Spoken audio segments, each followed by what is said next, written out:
So our next panel is called Thinking Outside the Box, Finding Solutions from Different Approaches. We have three speakers who will be talking for about 10 minutes each, and then we'll have a discussion as we had in the previous sessions. So our first speaker today is Eva Hansson, who's a political scientist, specialist in Southeast Asia in particular, and coordinator at the Forum for Asian Studies at Stockholm University. So, Eva, please. Thank you. Thank you very much, and thank you for organizing this very nice event where we can all get together. I was actually asked to talk in this panel with a very short notice. Lena Lindholm, the Pro-Vice Chancellor of Gothenburg University, unfortunately could not participate today. So a fairly not so young but junior researcher, I am trying to fill her space a little bit. And in that I would like to connect to some of the work that I know that Lena has been focusing very much on. And I think this also actually addresses our discussion for this panel, which was to think about ways of thinking of policy-relevant research and university-based research. Last year, Lena was instrumental in bringing together most universities in Sweden to create the Swedish section of Scholars at Risk. Scholars at Risk is an organization that is kind of a network of 400 institutions of higher education worldwide. And what does this have to do with our topic for this panel? Well, as we know, we all live in an age that could be perhaps characterized as anti-intellectual. We have seen shrinking space for academic freedom in several places in the world.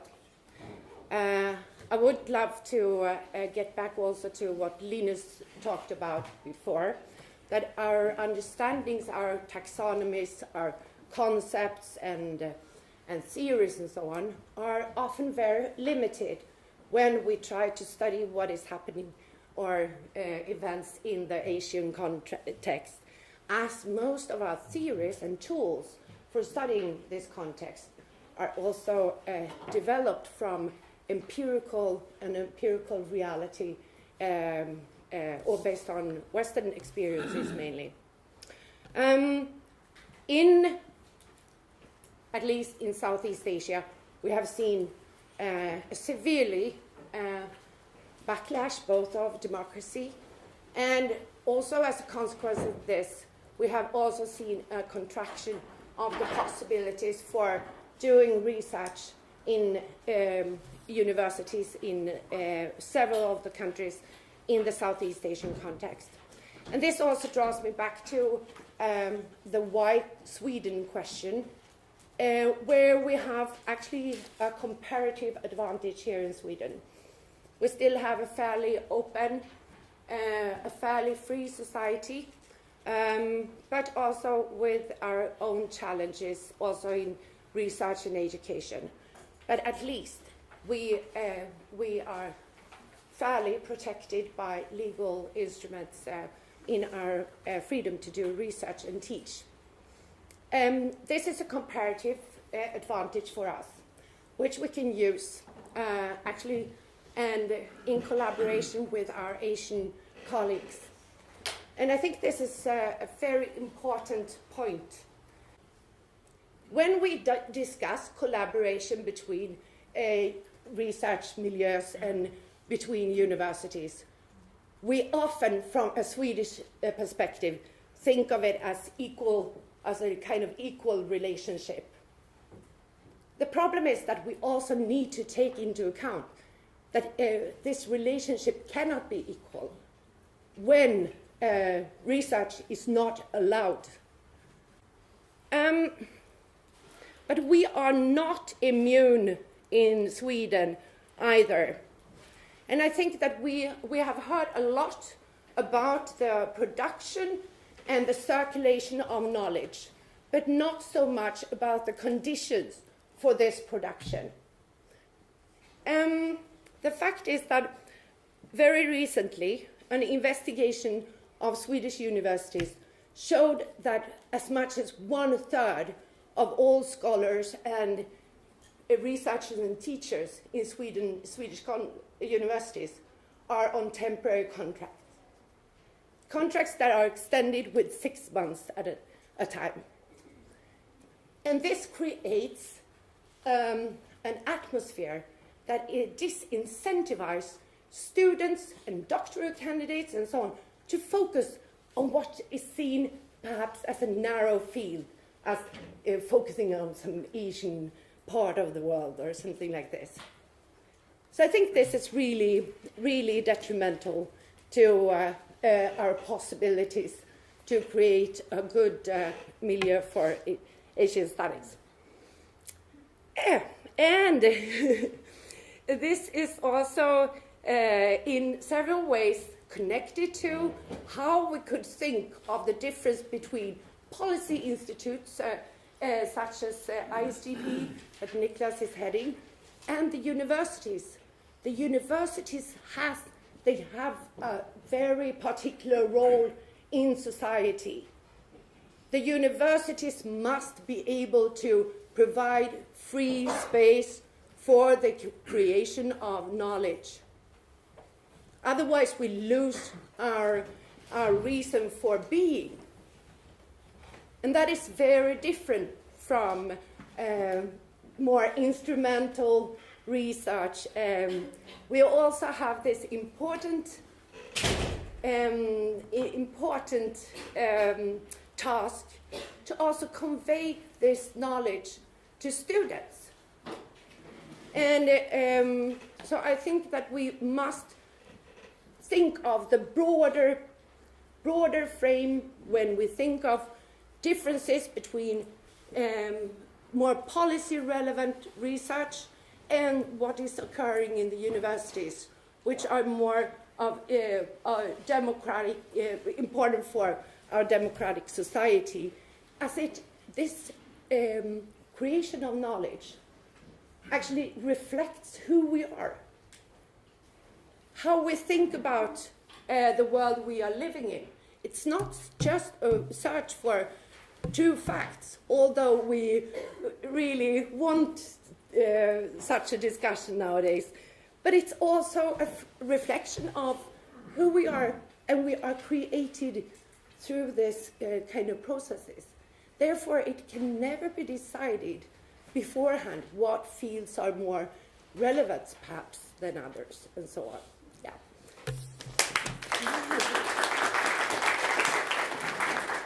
Thank you, Eva, for that very powerful speech. And now we have Niklas Swanström, who's the director for ISDP. And Niklas? Well, thank you very much. Thank you for being here. I'm going to do actually what Linus said. I'm going to talk about myself, but not myself, but rather the institute. ISDP is a policy institution. We focus on policy relevance. We do less of academic research. It actually is one of our drawbacks, and I will get back to that and how we deal with it. We work at area studies. And of course, I agree with you. I mean, we need new areas. And when we look at area studies, we look at much more of the depth. We're trying to figure out languages, cultures, and all that. We're trying to get an in-depth knowledge. But regions change immensely. This is no longer the possibility to speak about East Asia or Central Asia, whatever it is.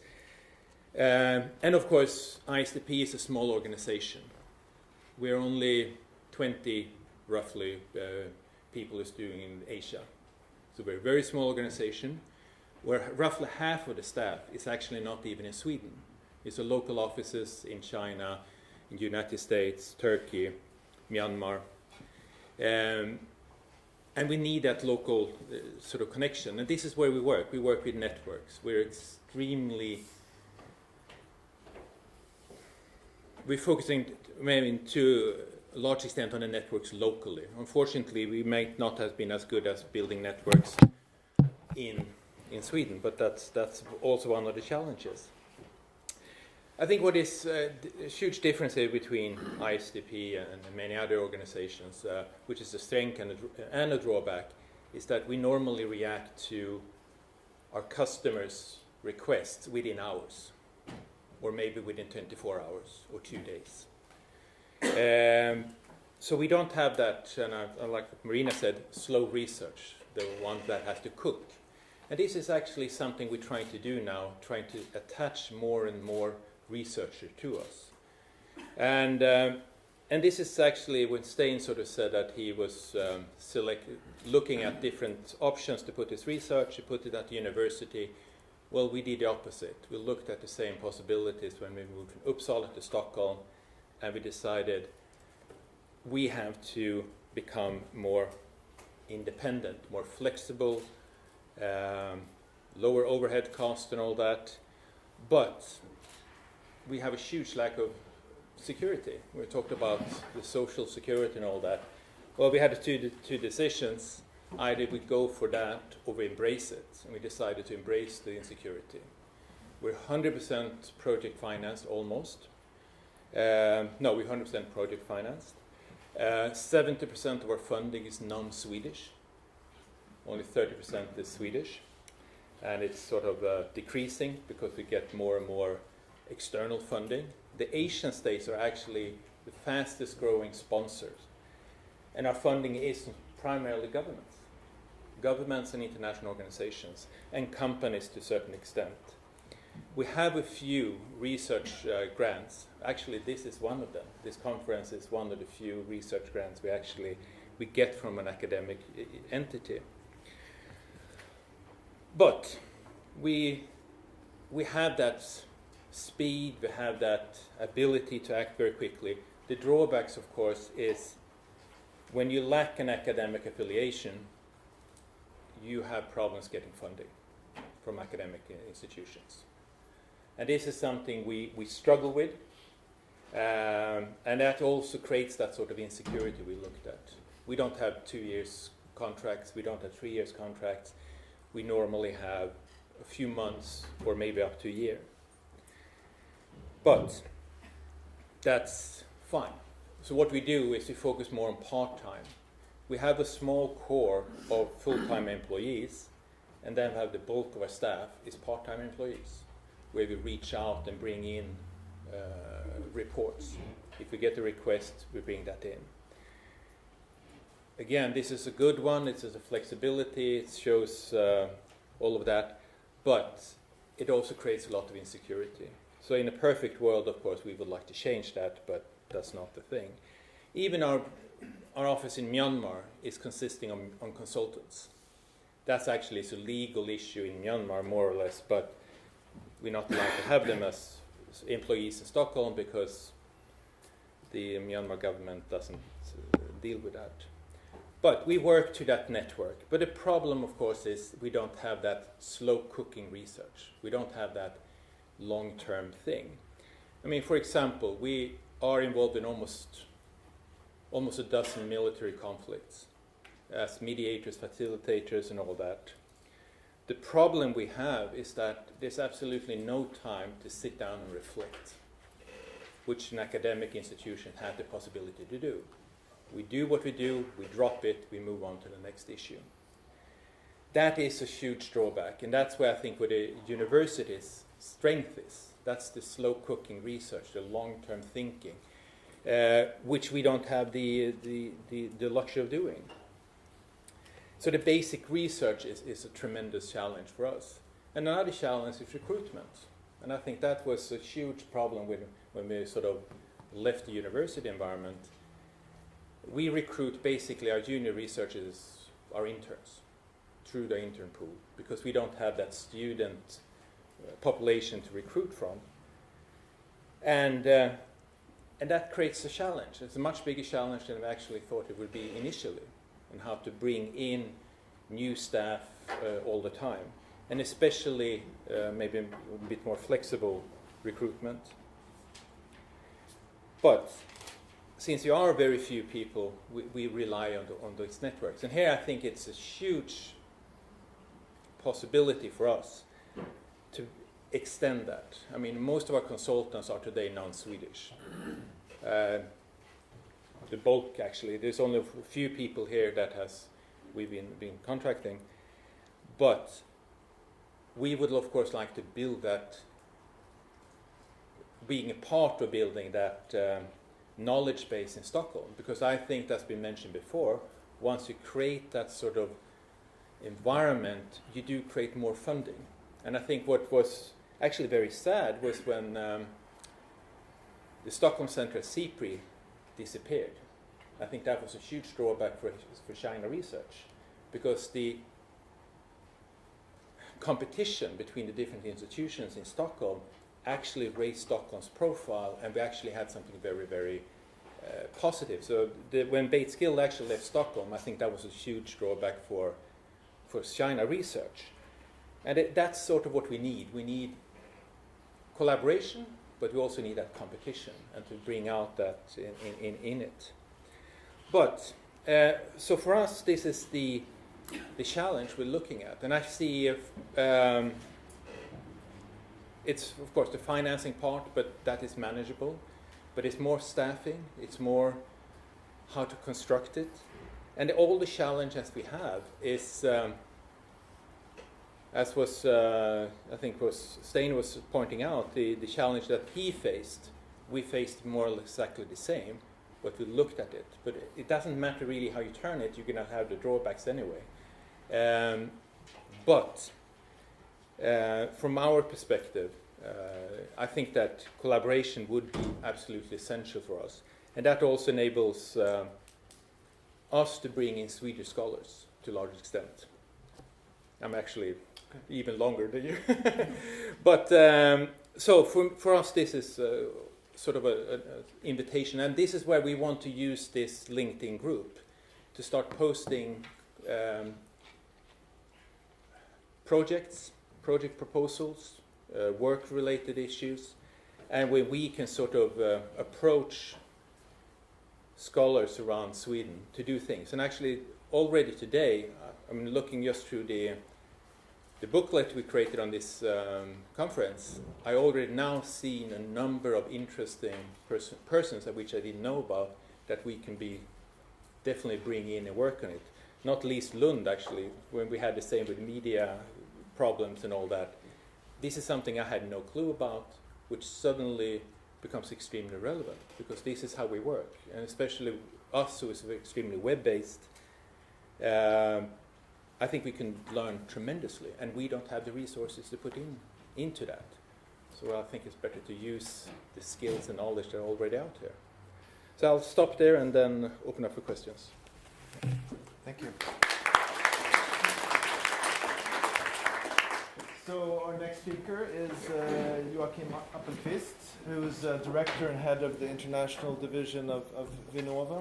And I guess you'll say something about what Vinnova is for those of in the audience who don't know. Yeah, I think I'll start there. So thank you very much for the invitation. I will... I've been reflecting, sitting here and listen. I think I will try to move myself into the box before perhaps going out of it, because I think I'll just say some words about what Vinnova, what we do at Vinnova, just to get a sense, and then perhaps leave some more room for discussion and questions. So we're a funding agency. We are 200 employees. We have an annual budget of around 300 million euros. And in terms of our role in the Swedish funding landscape, we really focus on innovation and collaborative research. And if we should use the taxonomy of the previous speaker, perhaps we're more into fast research than slow research. I mean, what we try to do is really to bring together people with the academic skills, with organizations and people that really have needs and demand to bring the knowledge from the universities out and implement this into solutions into society. That is really our key role, and we represent just below 10%, around 7.5% of the public R&D spending is allocated through us. So we were a fairly small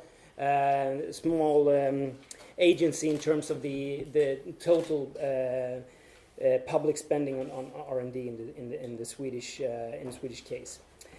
And how do we do this? If you should just use one word to describe Vinnova, we're all about collaboration. We require collaboration in almost everything that we fund. We have very few projects where we just find a single organization. We have one program for SMEs where we can do that. We have some very special projects where we can fund a single academic, doing more traditional study. But that is really the exception in the Vinnova portfolio. So we require people to work together, and the reason is just that we have our mission is to make Sweden more. We should deliver sustainable growth long term in Sweden. So that is the reason why we required that, because we really believe that having people from different sectors, bringing different knowledge bases, different types of actors together is where we really create these new innovations. And having listened to the introduction from director here, Niklas, we are very dependent on organizations like the ISDP in the areas where we work. These translator functions that can really work as a bridge between more slow research, to use that taxonomy, and people working with issues on a daily basis, trying to manage daily basis, but also do innovative work to develop their operations long term. As it said here, I'm heading the international division. What we do is basically trying to set up funding schemes, mainly under the government agreements that Sweden has with different countries around the world. So when we have the ministers and the kings traveling around the world signing MOUs, then they are handed to us, and we work with counterparts in other countries to have them come into life, allocating budgets on our side, and then our counterparts allocate budgets in the countries that we have a relations with, and then we come up with some kind of funding scheme. Today, in terms of Asia, we're working with India, Japan, and China. These collaborations have been going on for almost 10 years now in each of these cases. What we've also seen since I became head of this division, there has really been a transformation in the type of funding that we do, and perhaps to the dismay of many of you inside this room, unfortunately, because when we started out in around 2005, when a lot of these agreements were signed, we were doing a lot of academic to academic collaboration, because this was due to the fact that our counterparts in other countries couldn't fund collaboration between academics and businesses and public sector. But what we have seen over the last year is that this is what countries around the world are really interested in. When they approach Sweden, they are very interested in what is behind the fact that we are such an innovative country. So what they are really trying to find is this secret sauce. What can we do to become an innovative country like Sweden? And one key that we have identified, and the companies that we work with identify, is really this collaborative aspect. So what we fund nowadays are mainly collaborative projects where consortia in different countries come together and form a joint project. There is a huge interest for this around the world, and perhaps bring in some kind of thinking outside the box. One thing that we've been working a lot with from a Vinnova perspective over the last 7-8 years is what we call challenge-driven innovation. And what we have, since we come from a tradition of being very focused on engineering, working a lot with the large Swedish multinationals, those are our core customers. But there was a lot of discussion around societal challenges, emanating a lot from a strategy developed by the Chief Science Office around President Obama when he took office, but also discussion on a European level around how to address societal challenges. Then we started a Vinnova program actually called Challenge Driven Innovation. And the requirement that we have there is really that you should focus. We have identified 4 challenges. It's sustainable, attractive cities. It's the future of the information society, health and healthcare, and competitive production. But these should be really understood as the perhaps a bit fluffy headlines that they are. I mean, you could. This is really a truly bottom-up program. If you can just develop a solution that can fit under one of these headlines, then you're eligible for funding. But you are required to work with the ones that should implement the solution or the problem that you have identified and that you are working with. So this is, and what we've seen working with this approach of putting the societal problem in focus and having that be the driver on what type of research that is being conducted and what kind of innovative processes that are being funded, is that we have seen much broader consortia. We're working much more with the public sector today than we used to do 5 years ago. And the reason, of course, having done this is, of course, obvious, because if you're going to deliver a smart city in the future, you need to have the cities on board. They know what their demands are. They know what type of what the areas that are needed was mentioned by previous speakers. They know the areas that are needed. They typically don't know the solution, but they know what kind of problems that they have. So they need to be on board. They need to be on board. Also, when you're going through this innovation process, you run into if you're doing something innovative, you run into countless of problems. And one problem that these projects typically run into is the fact that they run into policy barriers. And here I think a lot of the knowledge in this room could be very valuable. But unfortunately, we see, I would say, too few social scientists in this program. But how do you transform policies so that you can open up for these new solutions that are put forward? We see it over and over again, where you develop an idea, it's excellent, it works in a local government or municipality, but then you should scale it up on a national level, and then there you have problem with the interpretation or the design of different policies or interpretation of policies.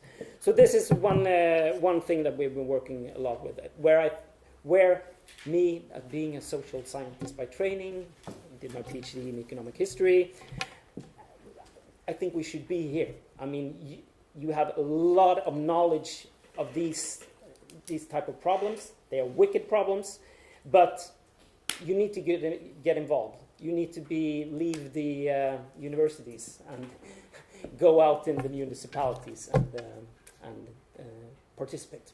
So, thank you very much. Thank you.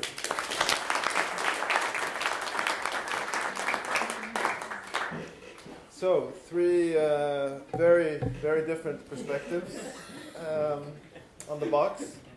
If you step outside the box, you see it very differently. But I think there's a lot to be discussed, of course. So, if you want to ask a question, please raise your hand in the back there, please. Yeah. My name is Post-Colonial from Stockholm University. I have a question to the last speaker, Joakim. And I think it's the idea of collaboration for research and practitioners is, of course, very important, and I think it should be supported. Now, what I'm wondering here is, in your speech, I didn't hear any relation to really the region we're talking about here, Asia and East Asia. And when you're talking about municipalities, of course, I can understand how researchers in Sweden can collaborate with Swedish municipalities in policy implementation.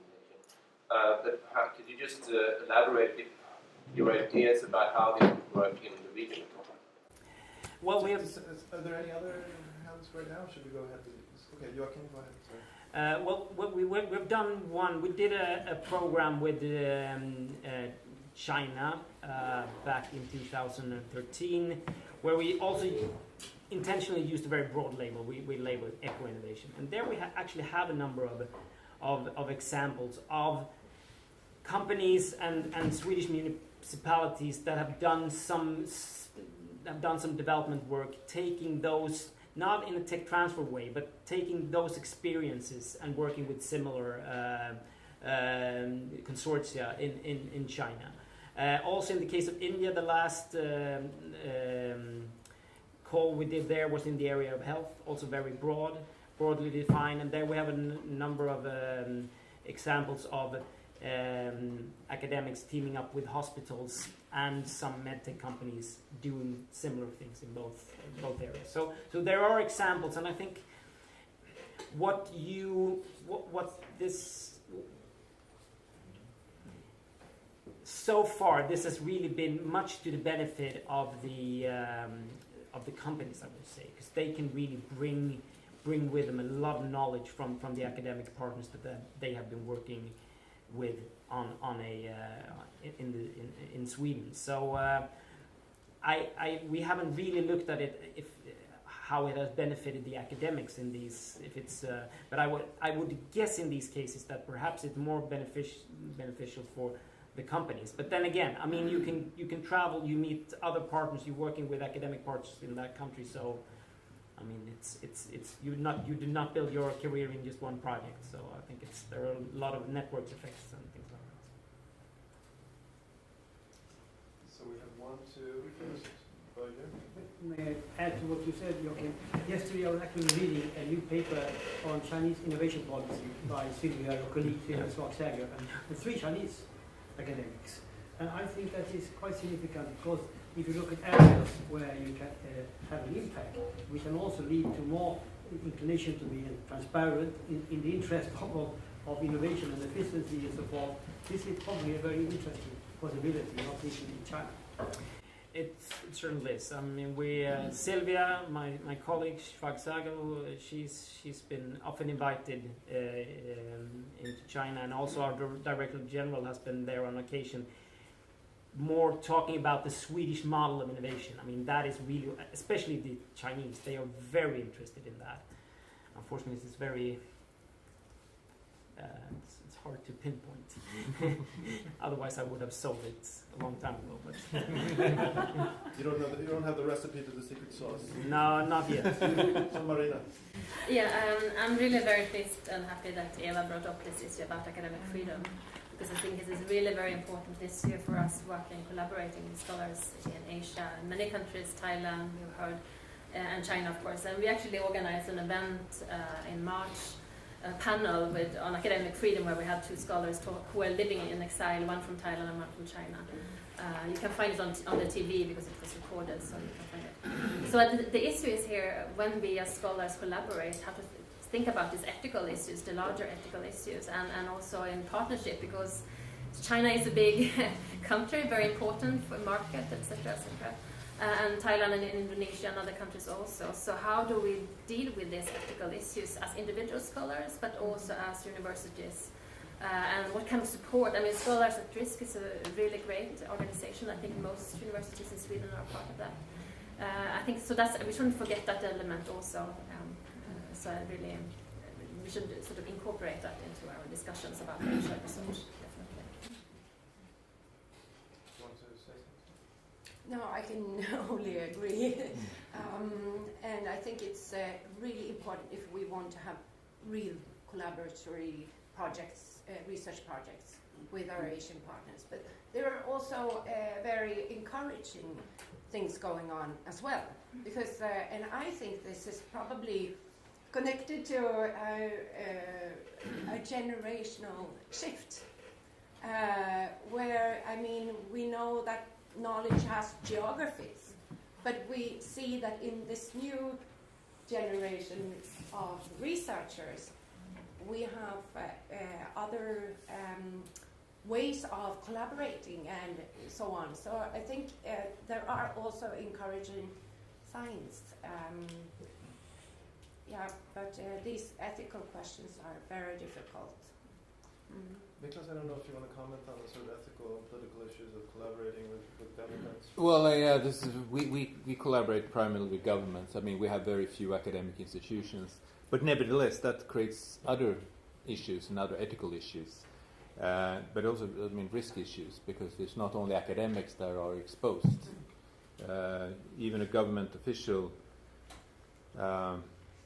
who coming from the wrong country, and suddenly you say something, and there's an interpretation that the information is given by a certain individual, and they get into immense problems. I mean, absolutely, and this is a tremendous challenge, and this is something that we also have to deal with. Of course, dealing with government institutions, they are of course always interested in what other people tell us, academics, and of course that's a big no-no. I mean, you can never sort of transfer information. So we have a very simple philosophy in our work with governments. We try not to tell too much, because the risks are, and we work primarily in very exposed countries, and the challenge is tremendous. But at the same time, I mean, we bring over government officials, and by influencing and engaging and interacting, I agree with you, but there are positive signs of improvement. Unfortunately, not in all countries. Well, not least the United States maybe was taking a few steps back recently. But yeah, there's definitely a challenge. So there were. From the University of Gothenburg. I have a question for Joakim, actually. As I understand it, if Vinnova were to give out money, would it be a company that signs the contract with Vinnova, or is it an academic institution? No, typically what happens, if you look at the statistics, it looks like the main recipient of funds are universities. So they receive around 1/3 of what we do. Large companies receive almost the same amount, but that is the one who gets the money. Then that money is allocated mainly to universities, to some extent to. So I would say, if you talk the ones that are actually consuming the money, more than half of the funds that goes to universities. So that's the way. But then you have, and then it differs who is the coordinator of the project. But the main recipient of funds are the universities. Follow-up question to Eva. Do you see threats against the academic freedom in Sweden? If you do, what are the threats? Can you try to identify them?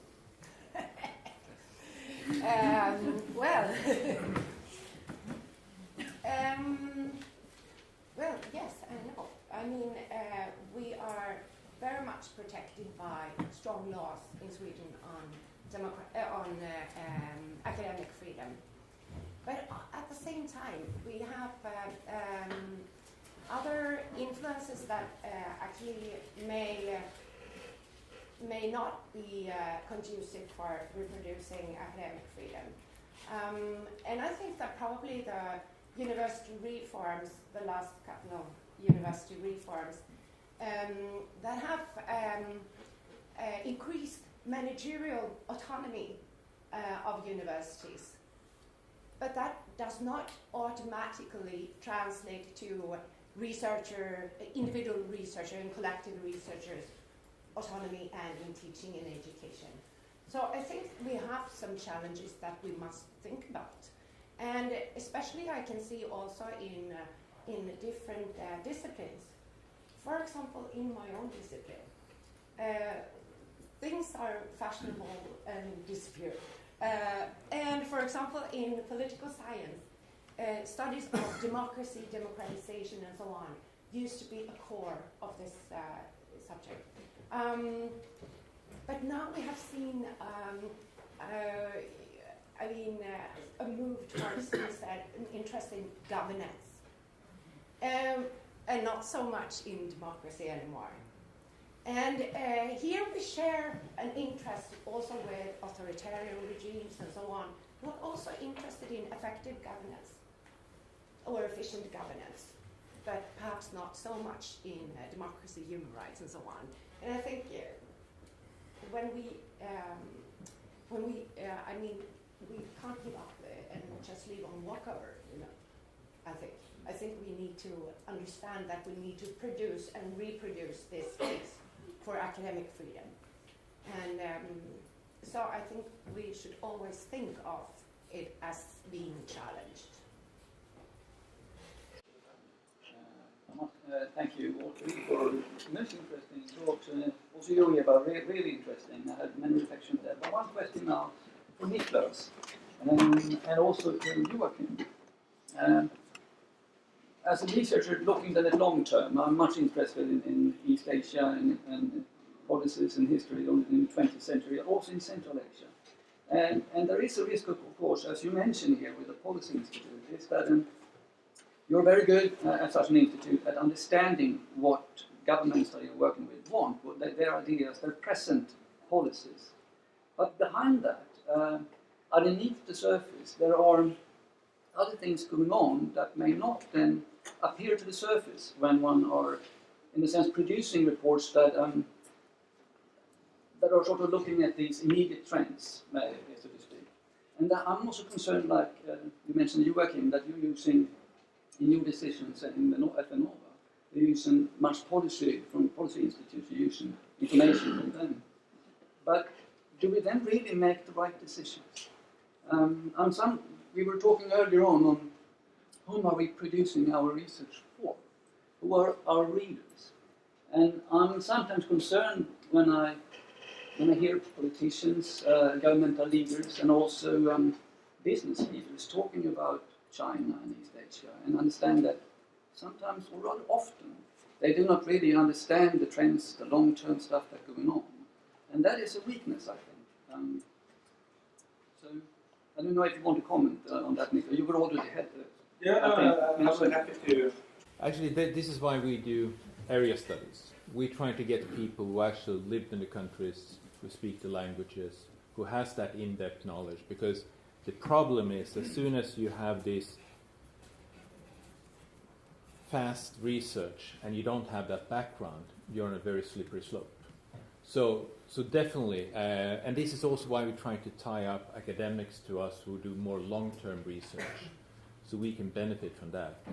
And the whole idea behind ISDP was really to have 50% of this long-term research to base it on, and 50% more short-term policy research. Unfortunately, that's not what the funders pay for. They want that last piece.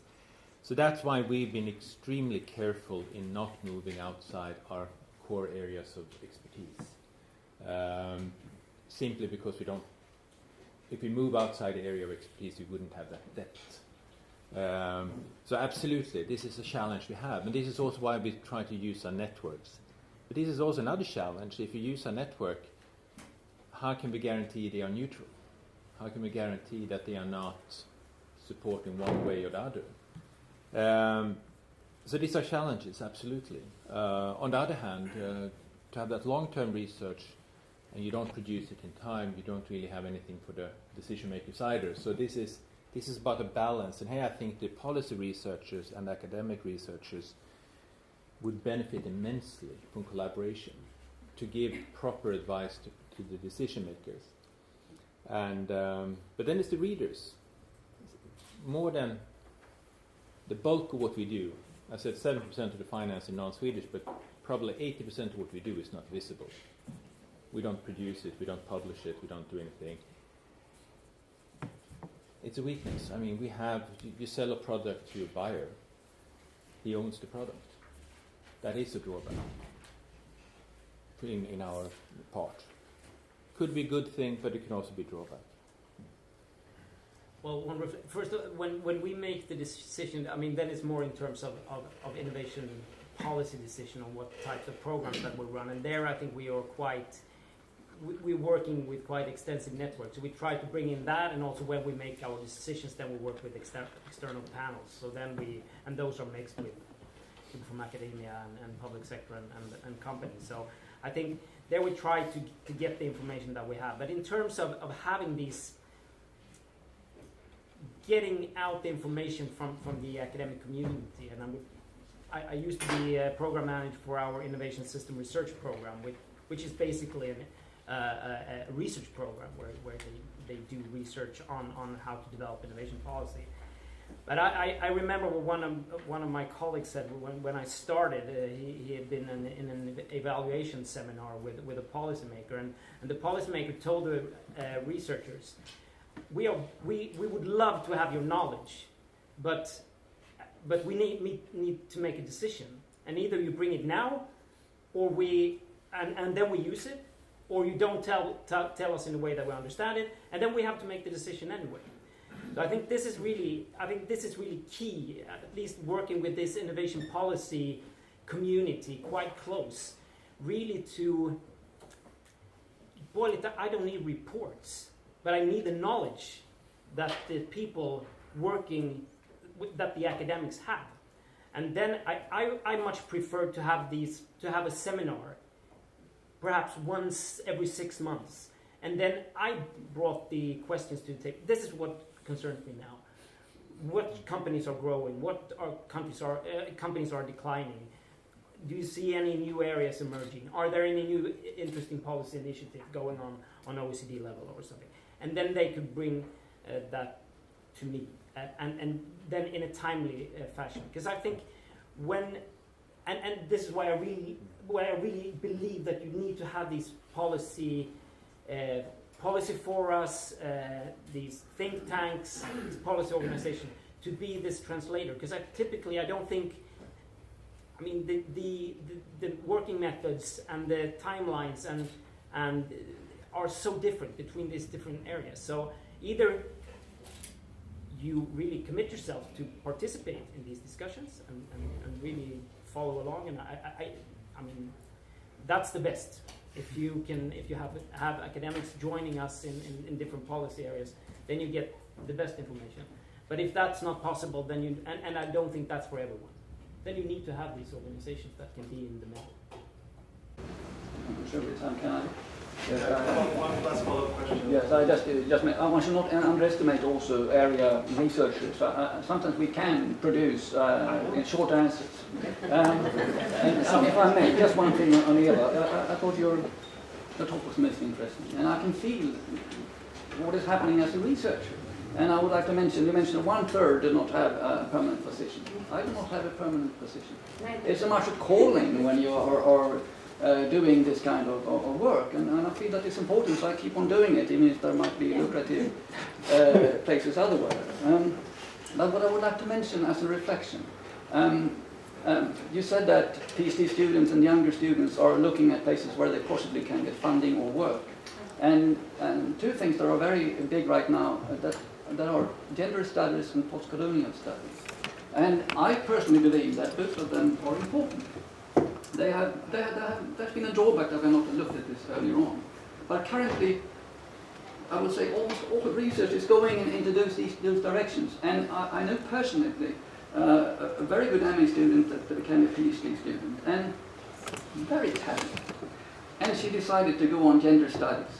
And I felt that was a pity, because she could have looked more closely on big politics stuff or anything. And now she's sort of stuck into a subject, if you understand my point. So we should have more funding also to more broad studies. I think some people would not agree with that opinion, but that's another story for another day. But clearly it's true that there are new boxes that are created all the time, and which we're all engaging with in different ways. And I think this panel really was quite diverse, and it has sort of approached. I'm not even sure if we're talking about the same issue here, but it seems as though a key issue that has emerged for all of you is this concept of collaboration. That there is something that in order to develop or to expand, we need to collaborate in these kinds of ways. So I think that's something that perhaps we should take on to the next panel, the final panel, which will reveal the key findings from today. So we thank the presenters and welcome to the next. Good recommendations.